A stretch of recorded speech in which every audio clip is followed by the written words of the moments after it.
Qui n'a jamais un peu rêvé de ces trésors cachés dans les réserves des musées?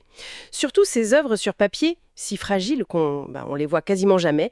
Aujourd'hui, justement, on explore un sujet fascinant, les dessins des anciens maîtres néerlandais, ceux du XVe siècle, grâce aux découvertes d'une expo spéciale à l'Ermitage et, bien sûr, aux lumières de notre expert. Oui, bonjour. Effectivement, le papier ancien, c'est extrêmement fragile. La lumière, c'est son ennemi juré. Elle le dégrade sans retour, donc impossible de les montrer en permanence. C'est pour ça que l'Ermitage a eu cette idée assez novatrice, la galerie de graphique. Elle a ouvert en juin 2023. Ah oui, c'est tout récent? Tout à fait. Et ça permet par rotation de sortir ces gravures, ces dessins des réserves. C'est vraiment une chance unique de voir des pièces normalement invisibles. D'accord. Alors notre mission, si on peut dire, c'est de comprendre l'importance et surtout la rareté incroyable de ce dessin ancien. On parle d'une période artistique clé, mais qui a laissé très peu de traces graphiques directes, c'est ça? C'est exactement ça. Une période fondatrice. Alors, pour situer, quand on dit anciens Pays-Bas, Oui. ce n'est pas juste les Pays-Bas d'aujourd'hui. Mhm. C'était un territoire beaucoup plus vaste. La Belgique, le Luxembourg, le nord de la France en faisait partie. Et la période phare, artistiquement parlant, c'est grosso modo 1430-1580, l'époque des géants. Des géants Van Eyck, Van der Weyden, Bosch, et puis Bruegel l'Ancien un peu plus tard. Des noms que parle, évidemment. Et là où ça devient vraiment étonnant, c'est le paradoxe. Ces dessins, vous l'avez dit, ils étaient essentiels, la base pour les peintures, les tapisseries, les vitraux. Et pourtant, aujourd'hui, ils sont rarissimes. Ah oui, extrêmement rare. On estime qu'il reste environ 600 dessins néerlandais du XVe siècle dans le monde entier. Oui, 600, c'est très peu. C'est fou. Chaque feuille qui a survécu, c'est presque un miracle, non? C'est un peu ça, oui. Un miracle statistique. Et l'Ermitage en conserve une douzaine de cette période précise, ce qui est déjà une collection notable à l'échelle mondiale. Une douzaine sur 600, ce n'est pas rien. Non, c'est significatif. Et ce qui est intéressant, c'est que cette collection a été un peu redécouverte récemment. Il a fallu des recherches très poussées dans les fonds immenses du musée. Immense, c'est-à-dire? On parle de près de 40 000 dessins au total, toute époque confondue. Donc retrouver ces quelques pièces du 15e, c'était un travail de fourmi. Surtout que beaucoup sont anonymes. L'attribution, c'est souvent un vrai casse-tête. J'imagine. Est-ce qu'on a un exemple concret? Une pièce de cette collection? Oui, bien sûr. Prenez ce portrait d'un jeune homme. Son histoire est particulière. Il a été découpé, puis recollé sur une autre feuille. Découpé et recollé. Curieux. Oui, et il est attribué à Petrus Christus, un disciple important de Van Eyck. L'attribution s'est faite par comparaison avec ses peintures, le style. D'accord. Et c'est l'un des 4 seuls dessins qu'on connaisse de lui, donc extrêmement rare. Et la technique utilisée, c'est la pointe d'argent sur papier préparé. La pointe d'argent. Ça intrigue ce nom. Ça sonne presque alchimique. Ah ah, un peu. Alors regardons une autre pièce peut-être. Cette étude de tête d'homme âgé. Elle vient du cercle de Rogier van der Weyden. Le style est très proche du maître. Et elle illustre parfaitement cette fameuse technique. La pointe d'argent, qu'est-ce que c'est? C'est un stylet, tout simplement. Avec une petite pointe en argent massif. Une pointe en argent. Et ça a écrit comment sur du papier? Alors, ça ne marche pas sur n'importe quel papier. Il faut un papier spécial enduit d'une préparation, une sorte de couche de fond. D'accord. Et quand la pointe d'argent frotte dessus, elle laisse une trace grise, très fine, très précise. C'est une réaction chimique en fait, une légère oxydation. Fascinant. Si c'est une trace chimique, ça veut dire qu'on ne peut pas l'effacer. Exactement. C'est ça la grande contrainte. La pointe d'argent est indélébile. Pas de gomme, pas de repentir possible. Ah ouais, quand même. Pas droit à l'erreur alors. Ça devait être incroyablement difficile pour l'artiste. Tout à fait. Très exigeant. Pour créer des ombres, du volume, il fallait utiliser des hachures très fines, parallèles, croisées, jouer sur la densité. Un travail de patience extrême. Oui. Mais malgré ces difficultés, les artistes l'appréciaient. Pour sa précision incroyable et aussi pour le rendu. Ça donne un éclat un peu métallique, très subtil, presque magique. Une image très détaillée, mais avec un côté un peu irréel, détaché. Je vois. Quelle finesse. Mais alors, ces dessins si précieux, si méticuleux, à quoi ils servaient exactement? Juste des études avant la peinture? Pas toujours. C'est là que ça devient encore plus intéressant. Reprenons l'étude de tête du cercle de Van der Weyden. Oui. Les analyses montrent qu'elle copie, mais alors trait pour trait, le visage de Saint-Joseph dans un retable de Van der Weyden lui-même. Un retable qui est d'ailleurs perdu aujourd'hui. Donc ce n'est pas une étude préparatoire pour le tableau. Non, c'est une copie très fidèle, faite d'après le tableau une fois fini. C'est ce qu'on appelle un pattern, un modèle d'atelier. Un pattern, un modèle, comme un gabarit en quelque sorte, pour standardiser ce qui sortait de l'atelier. Exactement. C'était très utile d'abord pour la cohérence. S'assurer qu'un saint, par exemple, ait toujours les mêmes traits, qu'il soit reconnaissable d'une œuvre à l'autre.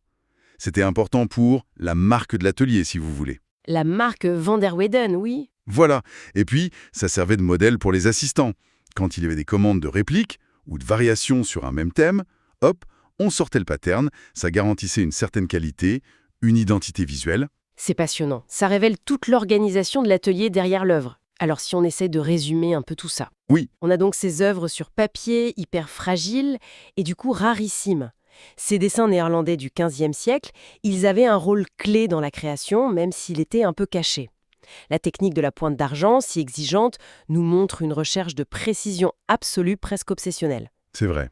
Et enfin, certains de ces dessins n'étaient pas juste des étapes créatives, mais carrément des outils de travail essentiels pour l'atelier, ces fameux patterns. C'est une excellente synthèse. Et ça nous amène à une dernière réflexion, peut-être. Je vous écoute. Ces quelques feuilles qui ont survécu par miracle, elles nous donnent des indices précieux sur les méthodes, les échanges d'idées à l'époque, mais on ne peut s'empêcher de penser à tout ce qu'on a perdu. Combien de dessins, de croquis, d'étapes intermédiaires ont disparu à jamais? Quelle part immense du brouillon de l'histoire de l'art de cette période si riche s'est tout simplement volatilisée? Ça laisse songeur, non? Bienvenue. Aujourd'hui, on part explorer un monde fascinant, celui des dessins néerlandais du XVe siècle. On va regarder de près des pièces superbes qui viennent de la collection de l'Ermitage. Notre but, c'est de mieux saisir à quoi ils servaient vraiment ces dessins, comment les fabriquaient, et surtout ce qu'ils nous racontent. Et on va s'attarder sur un point qui peut surprendre, le rôle crucial des copies. Oui, c'est un aspect souvent méconnu. On a tendance à penser copie égale moins bonne qualité, mais pour le XVe siècle, c'était pas du tout ça. C'est même l'inverse en fait. Sans ces copies, l'art n'aurait pas circulé de la même manière. Il n'y aurait pas eu la même émulation. Exactement. Mais alors, comment expliquer ça? Dans un monde où sans photo, sans photocopieuse, comment une simple copie pouvait avoir une telle importance? Alors, il faut vraiment se remettre dans le contexte de l'époque. Les images étaient rares, très rares, donc copier, c'était pas juste un exercice d'école, hein. Non, c'était un savoir-faire pro. Tout à fait. Une pratique professionnelle essentielle. C'était le moyen numéro 1 pour mémoriser une composition, même la sienne d'ailleurs, hein, pour étudier de près le travail d'un autre maître. Pour décortiquer sa technique, j'imagine. Oui, et surtout pour faire circuler les idées, les innovations stylistiques. C'était vraiment le système sanguin de l'art, quoi. Bien avant que la gravure de reproduction n'arrive et change ma donne. Donc c'était des artistes confirmés qui copiaient, pas juste des apprentis. Ah oui, tout à fait. Des artistes établis qui choisissaient très précisément ce qu'ils voulaient copier, ce qui les intéressait pour leur propre travail. Comme on le voit bien avec ces deux copies d'après Rogier van der Weyden. Ce qui est frappant, c'est cette espèce d'obsession pour les draper. Les artistes semblent se focaliser là-dessus, sur la complexité des plis, quitte à parfois simplifier un peu le reste, ou même à réarranger un peu les personnages. Oui, c'est très juste. Ça montre l'énorme admiration qu'il y avait pour la virtuosité technique de Van der Weyden. Ces drapés s'étaient perçus comme une sorte de performance visuelle. Ah oui, carrément. Mais ces copies, elles ont aussi une autre fonction très importante, celle d'archive. L'une d'elles, par exemple, nous concerne l'image d'une œuvre de Van der Weyden qui a disparu. Une œuvre perdue? Oui, avec une iconographie, c'est-à-dire le sujet et son sens caché, très rare, l'enfant Jésus qui écrit dans l'évangile de Saint Jean. Sans cette copie, on n'en saurait rien. Incroyable. Et techniquement, c'était fait comment? Plume et encre, c'est ça? C'est ça. La plume, souvent une vraie plume d'oiseau, doigt, de cygne, et l'encre bistre. L'encre bistre? Oui, elle était fabriquée à partir de suie de cheminée, ce qui lui donne ces très beaux tons bruns, assez chauds et variés. D'accord. Alors ça, c'est pour les copies d'études techniques, on va dire, mais il y avait des copies qui allaient bien plus loin, qui devenaient presque des documents politiques. Je pense à cette allégorie assez complexe. Ah oui, celle avec tous les groupes sociaux, exactement. On voit le clergé, la noblesse, les bourgeois, tous en train de prier. Et puis, il y a des figures historiques qu'on peut reconnaître, Charlemagne, l'empereur Frédéric III, son fils Maximilien, et surtout Marie de Bourgogne. Oui, la présence de Marie de Bourgogne est clé. Pourquoi donc? Elle est morte très jeune dans un accident de chasse, et son mariage avec Maximilien d'Autriche était ce qui légitimait le pouvoir des Habsbourg sur les Pays-Bas. Elle était l'héritière. Ce dessin, en fait, il documente une peinture, elle aussi perdue, qui avait été commandée conjointement par la ville de Bruges et Maximilien. Ah, d'accord. Pour marquer une réconciliation, peut-être? Exactement, après une période de conflit assez dure. Donc ce dessin, c'est une archive visuelle, mais aussi un témoignage historique de premier plan. Et regardez la technique graphique. Oui, c'est différent des Van der Weyden. Très différent. On a des hachures, ces petites lignes parallèles et croisées qui créent les ombres et le volume, qui sont extrêmement régulières, très ordonnées.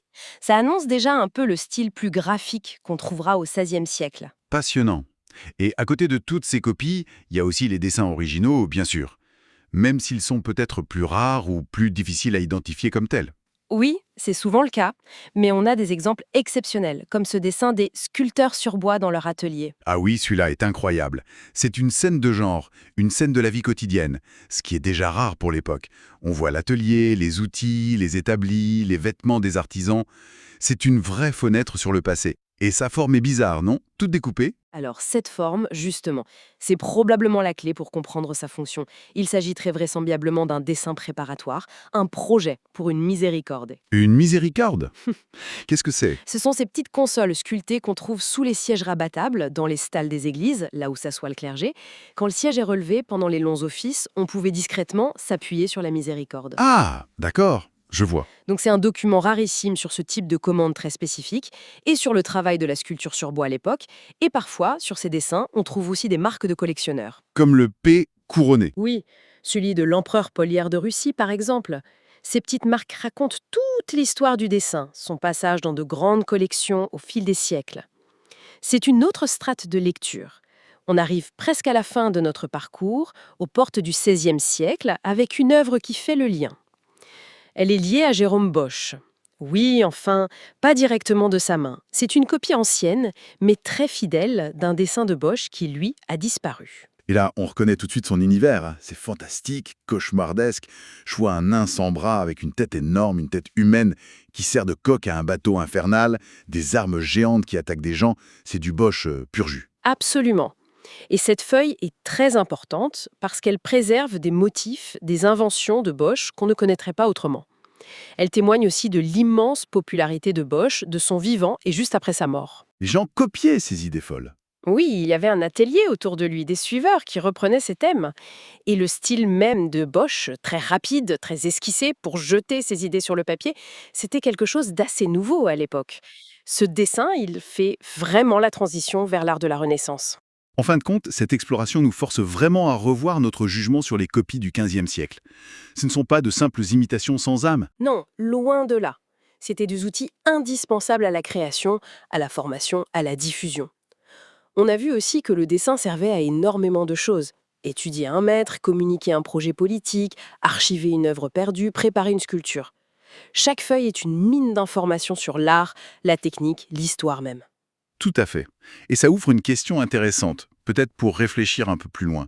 Maintenant qu'on comprend mieux comment et pourquoi ces dessins étaient faits, dans un contexte où chaque image avait un poids énorme, très différent d'une autre, est-ce que ça change notre regard sur des notions comme l'originalité, la copie, ou même ce que signifie créer aujourd'hui ?